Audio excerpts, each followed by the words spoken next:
see what they could do. But who exactly do we have here? Yeah, well, seems like we got ourselves a rat. It's gonna be Panders. TPH already. Well, Bravo, I'm gonna give the poetry. Oh, wait, never mind. wait. No poetry. No poetry. You might have an opportunity. We'll see. Actually, I think gonna see. I think we have a few rats out right now. A few rats about. But I do want to clarify something. I did actually say HRN, but it was. Yeah, I think you meant Wraith 1 tricks. Yeah. Yeah. It was my bad. I miscalled that one. Apologies there, folks. I am, in fact, 50 years old. You wouldn't know it from my boyish good looks. Well, at least now we see. at least you. And man, you and I have been doing this a long time. I know exactly how old you are. Yeah, you're not fooling me. You're not fooling me. Sweet goes all the way back to Mirage Royale. She's like, you know what? Screw you guys. I'm gonna go ahead, go back home. This is where I feel a lot more comfortable. I'm taking my toys and I'm going right back home. Screw you guys. I'm going home. Just some good old fashioned Eric Cartman. Oh boy. Okay. Well, unfortunately now we got more kills actually being exchanged. There's some downs happening. Frexus does get a kill onto, I believe that was going to be Stomps. Bring Rocker back into the fight. So more interactions beginning to happen here, Bravin, for Ziploc bags. They've had a strong start in the beginning. Now they're in 10th place here, and I don't know if everyone's eliminated, but losing match 12, getting knocked out at 18th or 17th, whatever, like that's difficult. Really rough here. Ooh, watch out for that nade. Here's TSM playing. Yeah, here's TSM playing Uncharted Territories right outside of the Trials exit or entrance. And now you can see exactly what everyone has in mind. There's definitely some teams banking on a Western pull. That a lot of times you see things kind of pull along Fisher or along these tracks in different areas right now. But so far doing really well, and that's what you expect to see. Look at the flatline coming out of reps. Flatline has seen a lot of love throughout GLL. Quite happy about that. It's probably one of my favorite weapons in the game next to the Prowler. I like a lot of the heavy weaponry, mostly because also the model of the Flatline reminds me of another particular gun that I enjoy and from another game. But yeah, so in any case, though, both the Flatline and the Prowler, as a matter of fact. Look, I think we still see Sweet bullying people. He brought him back. This is gonna be the whole squad got brought back, and there's a good reason he went home. Of course, it was to grab that beacon on Mirage, and as a result, all of Rogue is back in this. So while just a little bit ago it looked like it was gonna be a rough pickings, we actually didn't get to see it exactly, but in the end, Sweet did swing back around and get all the way back to a Mirage as well, and now get everyone back in the game, and they're gonna be ready to fight. Yeah, well, ready to fight. They are going to need to fight because another team has landed right on top of them.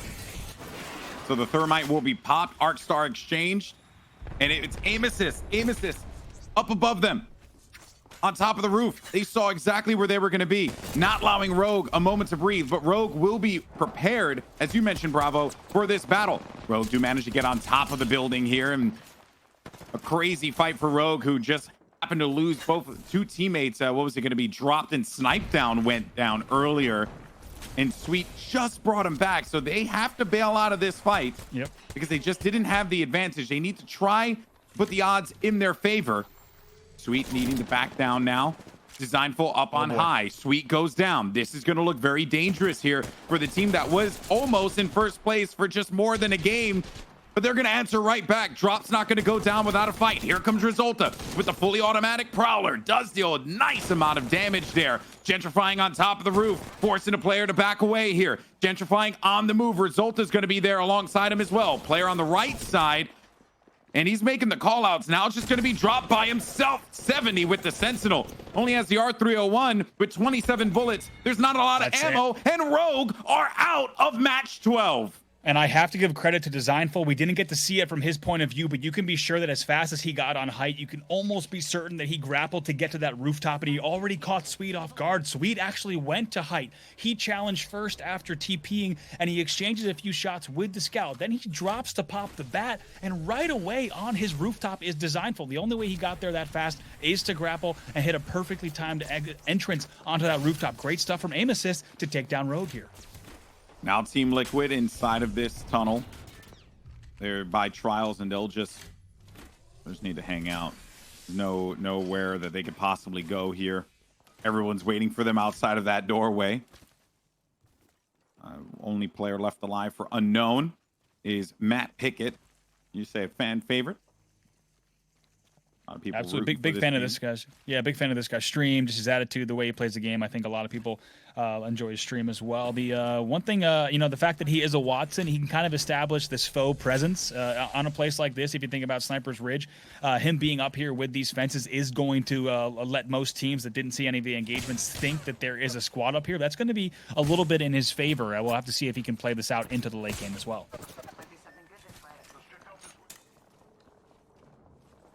Back over now to Team Liquid once again inside of the trials. Their only options are the doorways located on each end here. They will also be able to zip up, as you see the rope there, up on top of trials, but they'll just have to determine where they want that exit to go.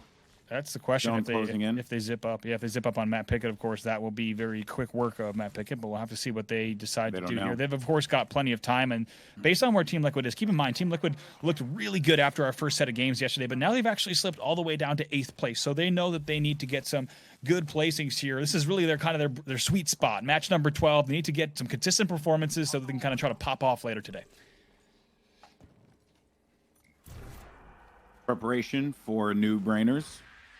For me, the heroes of last game just still can't get over that play inside of the tunnel there, and by Geyser. That like the vault is. I love that. It was by the boxes. It was great. It was an instant melt, and the best thing about it was, if you caught it, the team shot that actually happened, the way that they timed that team shot on the first player was one of the fastest drops we've seen in a long time. So now, as you see a few pings going down, you're actually seeing things right exactly kind of where North Fisher and Western Drill meets the kind of the Southern Trials build, Cliffside, kind of the very bottom of Uncharted territories are where a few teams are expecting this to go. And I believe maybe that could be we'll move on from that one for right now, but looking at HRN here. Still very much in this battle. Near the Skyhook buildings on top of the roof. Matt Pickett's still above. Oh, they went up. They went up. No, young Matthew, run! Run, child! We'll see what he can do here, and he is going to try to run indeed and drop down. And let's see, there's almost certainly going to be some teams that aren't too far away from this area, but he might be able to hold down here and just try to live into the late game, but it is not going to be an easy run for our friend Matt Pickett. In the shadows lies Matt Pickett. I like this. So now Team Liquid might know that he didn't run all the way outward. I don't think they really care much about that. Now TSM are here. Let's see what they're thinking here, because right now they're exactly where we left them. Like we said, on the western exit of trials, and they're just still holding here. This is a very comfortable position, and based on the pings that we've seen, you could actually see TSM's pings here. There's one that's right at the area I mentioned, and there's another that's a little bit further south towards the actual building to the west of the tracks. And now here's Team Liquid's ping that's actually kind of in the middle of the two. So keep an eye on those three spots in terms of exactly how this pulls. But Team Liquid is the team that's inside here. TSM, of course, applying that pressure, and you know that Liquid's aware of it. Now, little did TSM know that Casper at that point in time by himself. Matt Pickett was picked off. Thank you, observers. Oh, the humanity. Rest in peace, my friend. We'll see you in match number 13. So yeah, Casper was facing this doorway by himself, and TSM could have actually forced that fight and melted him, thus removing him from the equation, and then giving them a little bit more room to breathe inside of trials. But for now, though, we'll abandon that one here, as we're by drill site for aim assist. Some shots sent low. Also, I think there were shots that were being received over from the north side. They're going to need to deal with this western presence, though. A lot of shots exchanged. Gentrifying needs to get back into a safe area, use his bubble, use the hard cover. Now see where they need to move next. In the distance, the Gibraltar ultimate has been activated. A bubble there to just try and stop that from doing any damage. Players on the rotation. Designful goes down as he was in that fight, and I don't think that they will. Yeah, okay, so they are going to be able to get him. Unless he gets cleaned up. I mean, Designful's getting tagged. He'll crawl his way back in. I love that play from Gentrifying too. You also saw Gentrifying did not TP back right away. Look how Gentrifying just sat for a second, body block to make sure they're going to be able to get him back. It's really great play there from the Wraith.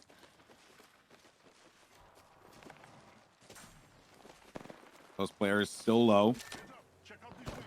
They got their buddy back in the fight. Now, in exchange there of cells, they might actually be hurting on resources.